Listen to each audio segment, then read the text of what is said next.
in other nations, which started with Germany.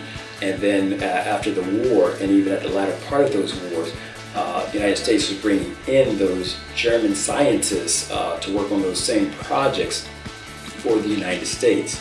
But these extraterrestrials have agreements with various countries. But all of this comes to the Bilderberg group, which is like the top of the pyramid that governs all of these countries, whether it's the United States, whether it's Russia, whether it's Turkey, whether it's Saudi Arabia.